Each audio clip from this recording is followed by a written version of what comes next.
All right, let's bring John into the conversation. John McMullen, like all guests of the Sports Bash, appear via the Boardwalk Honda Hotline. Mike Gill, Deshaun Hendricks, Johnny Mack will be live at Lincoln Financial Field for the game, and we will tap in to him, of course, and, of course, right now on the Sports Bash Live on 97.3 ESPN. Johnny, what is happening? Doing well. Thirst and 10. I like the sound. Thirst and 10. 2 o'clock start.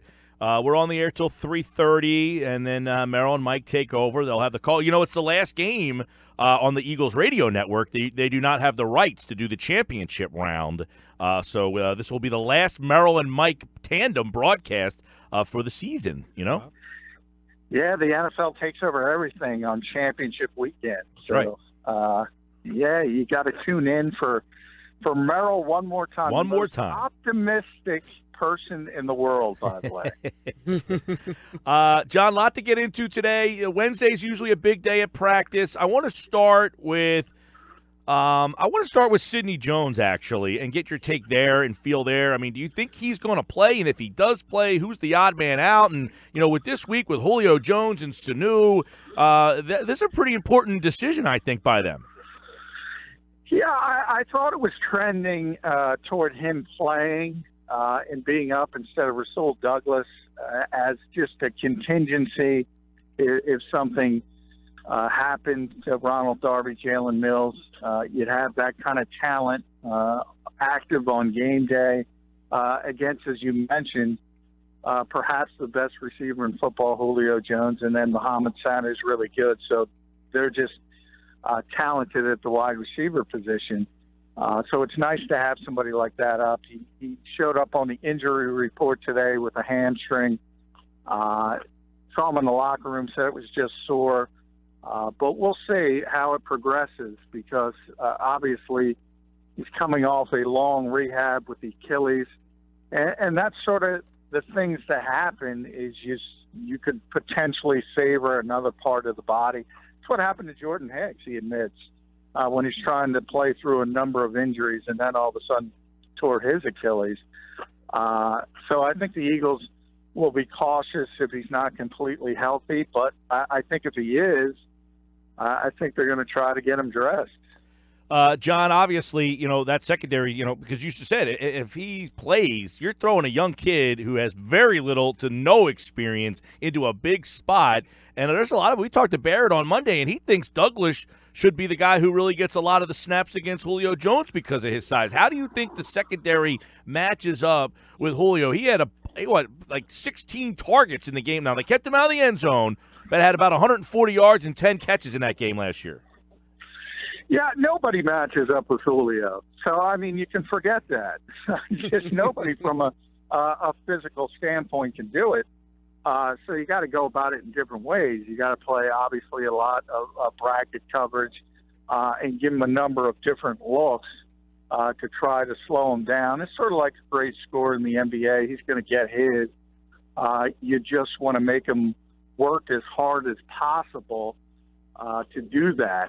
And it doesn't matter whether we're talking about Sidney Jones or Rasul. They're going to be the fourth corner. They're not going to play a lot. I mean, the corners on this team, barring any injury, are going to be Jalen Mills, Ronald Darby on the outside, Patrick Robinson in the slot, and they've earned it. They've all played well this season. Robinson, particularly, has played tremendously in the slot. Mills is a Pro Bowl alternate, so criticize him all you want, but he's played very, very well this year. And Ronald Darby has settled in after coming back from the injury. So the Eagles feel very good about their cornerback position, and we can talk about Sidney or Rasul, but neither one of them is expected to play very much against the Falcons, whoever ends up being active. John, we've talked a lot about matchups today, and the one particular matchup that I keep going back to is the Eagles' defensive line versus this Falcons' offensive line. And when you have a quarterback like Matt Ryan who can't move around as well as a guy like Russell Wilson, you have a chance at turnovers and sacks. Am I crazy for thinking that that's the most important matchup in this game? No, you're not crazy. I mean, that's the fuel. I mean, Jim Schwartz talks about it all the time. That's the engine of his defense is that front. So they're always expected to play well. It's a very talented group. Brandon Graham Saw him today. He's healthy. It seems, feels good. Coming off the ankle injury, obviously Fletcher Cox. And remember, Derek Barnett was dealing with sort of a groin injury at the end of the regular season. Tim Jernigan's been dealing with an ankle. So that bye week was big for that defensive line because there are a lot of banged-up players, and they all seem to be healthy and ready to go. So that's very important. But as far as Matt Ryan not being the most mobile guy, yeah, he's not. But there are different ways to play quarterback in this league. And you see it in both games in the divisional round on the NFC. I mean, Drew Brees can't move either, but he's going to the Hall of Fame. What they do well is navigate the pocket. And they slide, and they have sort of that innate sense of whether it's got to be climbing the pocket, whether it's just getting that extra second to get a receiver open. They're both really, really good at it. So I don't expect Matt Ryan to turn the football over a ton, but what you do with any great quarterback is you try to speed him up. You try to get him off his spots as quickly as possible, and you try to make him throw the football before he wants to, and that generally results in incomplete passes and gets him off the football field. John, what is the mindset of Nick Foles this week? I mean, he's dealt with a lot of kind of backlash for the last couple of weeks of him just not playing well, and then that horrible showing against the Cowboys. I mean, is he locked in? Is he focused? Does he understand that he still has an opportunity to rewrite this story that has looked at the last couple of weeks? Yeah, he does. And I don't think the stage or the playoffs is too big for Nick Foles. He's a veteran. He's been in the playoffs before. It's only one game, but still, he started a lot of games in this league. So I don't think that's the issue. I'm more concerned with the way he played over the last 5 quarters of his season. And if that's the Nick Foles we're going to see on Saturday, well, the Eagles are in trouble. Personally, as I've said on the show again and again, I think a lot of it had to do with the weather, in that it was unspeakably cold in both of those games. And I don't think Nick plays well in that environment. A lot of quarterbacks don't play well. Derek Carr didn't play well. Dak Prescott didn't play well. And the weather forecast is better. It's going to be dropping, it looks like, significantly as the game goes on, but it's not going to be that outrageous cold it was. So I think that's going to be helpful to him. Yeah, one area, too, that I think is interesting in this game, we talk about matchups, the Eagles' defensive line. They get paid a lot of money. That's where they put their money. That's their bread and butter. How do they match up with the Atlanta offensive line? Last year, Ryan did not play very well in the game here in Philly. They sacked him twice. But, you know, we talked about it earlier that the Eagles got to Russell Wilson. They just couldn't get, they couldn't get him. But if Matt Ryan's playing quarterback in that game, they might have brought him down 5-6 times. Do you think that this Eagle defensive line can have a similar impact with Matt Ryan this week? Can their defensive line really be the tone setter and difference maker in this game? Yeah, I think it can, and I think it will. I mean, the Eagles have played very well defensively at home all season, and I don't expect that to change in this game. And as I said before, it starts with that defensive line. I don't think necessarily you're going to see a 6-sack game or 7-sack game because Matt Ryan's too smart for that. A lot of it, he'll get the ball out of his hand. Similar, yeah, very similar to Eli Manning. And quarterbacks like that, they understand the situation they're in. If they see that kind of pass rush, they're just going to get rid of the football. But it helps you in other ways. And that, as I said, if you can't get those double moves on Julio Jones, you can't get him down the field, everything's got to get out of his hand quickly. Well, that makes it much more difficult for the Atlanta offense to matriculate down the field. So they can have a big impact on this game, a big stamp on this game, but it's not necessarily going to be in a huge number of sacks. Hey, John, Deshaun and I were talking about the start of the show. If on Monday afternoon, Sports Bash comes on, Eagles win, we do studs and duds, which guys' names need to be in the stud category? Well, I think you're going to hear defensive names. Right, and we were saying if it's not Nick Foles is not in the stud category. They won the game. Whose name is the guys in the stud category? Yeah, I think it's going to be names like Fletcher Cox and Brandon Graham and Malcolm Jenkins. I think those are the guys that are going to be really what you're looking for as far as winning this football game. I think what you want from Nick Foles is competency. It's not to say he hasn't been capable of putting up big numbers. We all know the 7-touchdown game. He's actually 3-0 against teams that employ that cover 3 defense, so that's a positive sign. He seems comfortable. I asked him about that yesterday. A lot of times, when you talk about the cover 3, it's a very simple defense. They're not trying to fool you like some of the more intricate defenses do, like Mike Zimmer does in Minnesota. They line up and they play. And their whole thing is they're going to play fast, and they don't care that you know where they're going to line up. Yeah. They're just going to play better than you. Right. So let me stop real quick on that cover 3 and Foles. Do you think that kind of plays into the Eagles' hand that he doesn't have to worry about reading disguised defenses and hidden stuff, that what you see is what you get at, that they basically could show him everything, this whole week and say, look, this is what they're doing. They're not doing a whole heck of a lot of, hiding and stuff.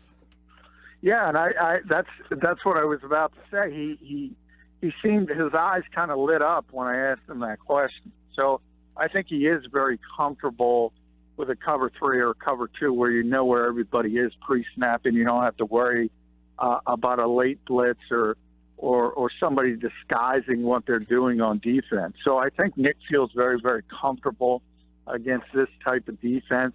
It's just a feeling. Nobody's going to admit game plan stuff, but he does seem to like, and a lot of quarterbacks like knowing where guys are going to be lined up. And that's one of the reasons, the cover 2 was so popular for so many years. It's basically extinct now because quarterbacks kind of figured it out. John, me and Mike talked a lot about Nick Foles in particular earlier on, and Mike came up with a great question. Would you feel more comfortable with the Nick Foles of 2013 or the Nick Foles now going into this playoff game? What say you? Well, 2013, I mean, he's 27-2. That was, and we all thought it was a mirage. Well, yes. Nobody can be 27-2 unless you're Tom Brady, but and it obviously was a mirage, and I think a lot of it had to do with the NFL wasn't completely ready for Chip Kelly. They weren't ready for the tempo, and I always talk about, to me, when I watch Nick on film, he's not an anticipatory thrower. He likes to throw to open receivers, and that's what Chip was able to do for him that year. He was able to create significant separation, so he's throwing to open guys. That's a tough way to go through the NFL because receivers aren't open. A lot of times it's a great quarterback, and you'll see it from Matt Ryan. You'll see it from Drew Brees, guys like that. They'll throw their receivers open. So if they're running a comeback route, that football's out of their hands before the receiver even breaks. Right. And Nick's not very good at that, to be honest. Hey, John, we'll get into the NFL news and notes. There's a lot of things happening as well, but real quick one on this one. A couple of key Eagles have not been to the playoffs, right? Like Alshon Jeffries. I don't think he's ever played in the playoffs. You got what's it called? Now Ajayi, they played last year in the playoffs, but those two guys seem like pretty prominent figures this week in the offense, specifically Ajayi in the running game. But Alshon Jeffrey, how is his? Because he's never played in the playoffs before. How is he kind of reacting this week? He's excited. He actually talked today, and Alshon's a very quiet guy. And I don't think he likes the media attention. In a lot of ways, he's kind of the antithesis of the cliched diva wide receiver. He doesn't like to talk. He doesn't like to brag.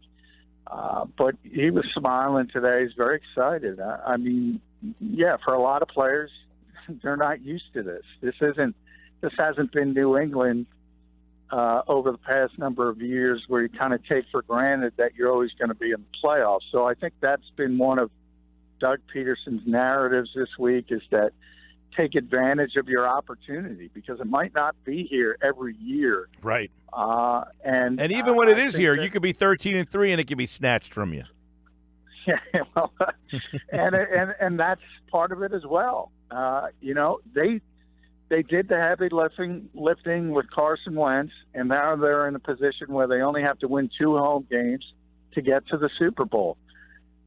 You're not often the number 1 seed in the conference. It's really, really difficult to do that. And the path forward is far easier because of that.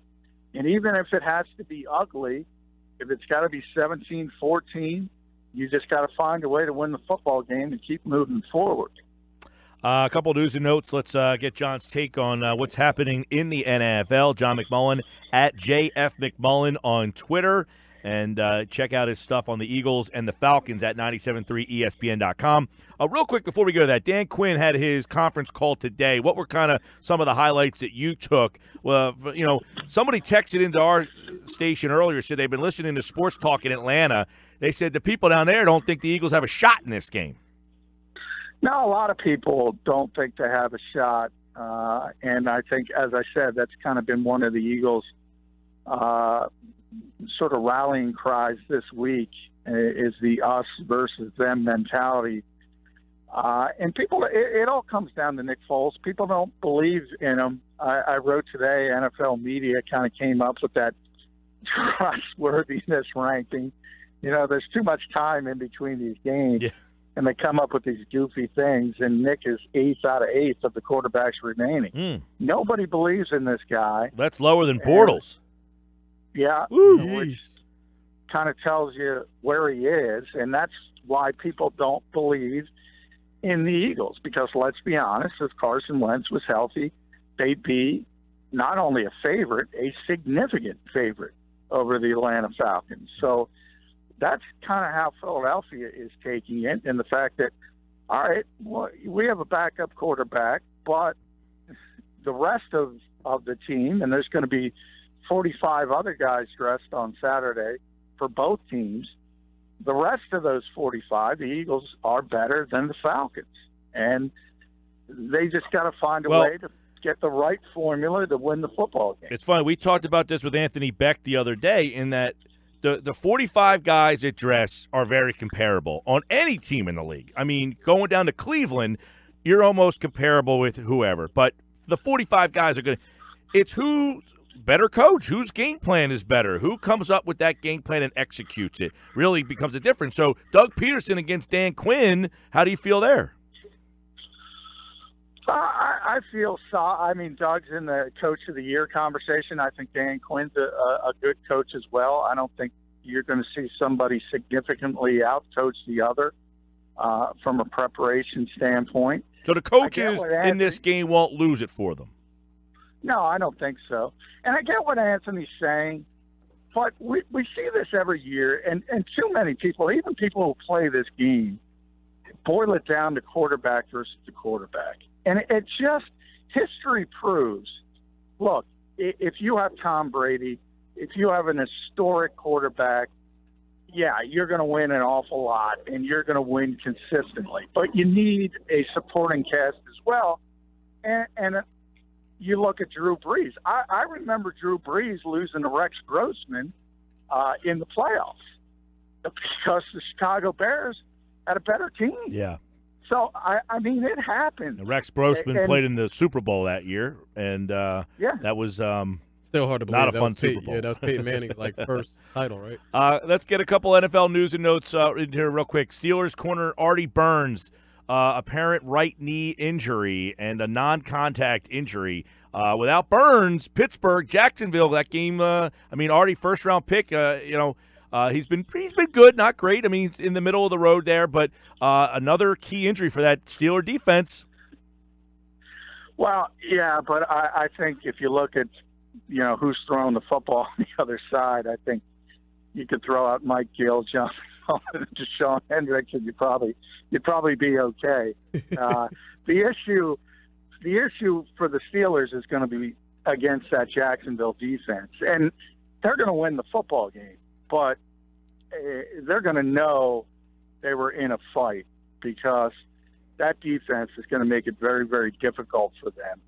But, I mean, let's be honest. Blake Bortles is not a playoff-caliber quarterback. You saw it last week. I think he ran for 88 yards. He only threw for 87. They're not concerned. They'll be concerned moving forward if he can't get back on the field, but certainly not this week. Andres Pete, diagnosed with a broken fibula, high ankle sprain. He'll be done. Ligament damage in his ankle is not as bad as they thought, but he's not going to play again. How big of a loss for the Saints? Big enough to cost them in Minnesota? Well, it doesn't help. He hasn't really played that well this season, so I don't think from that standpoint. I think the bigger issue for New Orleans is they're going into a place that's extremely loud, and we all know what that does to an offense. It just makes you a tick slower. You have to use the silent count. And then on the other side, you have that defense, which is number one ranked defense in the NFL, number one ranked scoring defense, number one ranked third down defense.